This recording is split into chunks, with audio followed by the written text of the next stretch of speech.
জাতীয় ফুটবল দলের head coach থাকছেন হেভিয়ার কাব্রেরা, এমন ইঙ্গিত দিয়েছেন বাফুফে মিডিয়া কমিটির চেয়ারম্যান। ভারতের বিপক্ষে এশিয়ান কাপ বাছাইয়ের ম্যাচের উপর নির্ভর করবে তার নতুন চুক্তির মেয়াদ।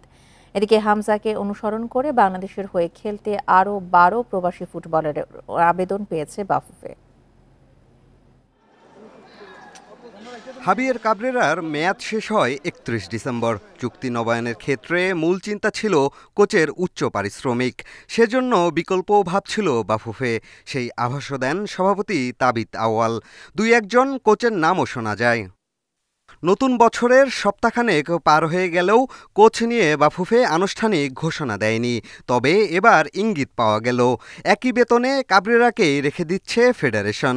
মার্চে ভারতের বিপক্ষে এশিয়ান কাপ বাছাইয়ের ম্যাচের আগে নতুন কাউকে নিয়ে ঝুঁকি নিতে চায় না ফেডারেশন। এই ম্যাচের ফলাফলের উপরই নির্ভর করতে পারে কাবরেরার ভাগ্য।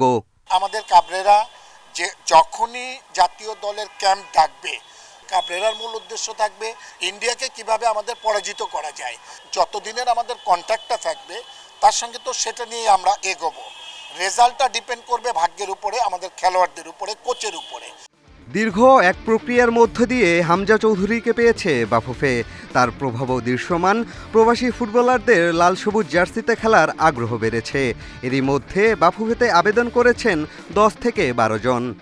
আমাদের তরফ থেকে আমরা একটা কোচিং স্টাফ করে দিয়েছি, কোচিং প্যানেল করে দিয়েছি, এবং সেই কোচিং প্যানেলটা কিন্তু আপনার তাদের পরীক্ষা নেবে। পরীক্ষা নেওয়ার পরে যে খেলার উপযুক্ত, আমাদের লোকাল খেলোয়াড়দের চেয়ে যদি বেটার কাউকে পাই, অবভিয়াসলি তারা আমরা কট করে নিব। হামজা চৌধুরীর বাংলাদেশের হয়ে অভিষেক হতে যাচ্ছে 25 মার্চ এশিয়ান কাপ বাছাইয়ে। তাকে নিয়ে ভারত বধের লক্ষ্য লাল সবুজের। পিয়াস সাহা, ইন্ডিপেন্ডেন্ট নিউজ, ঢাকা।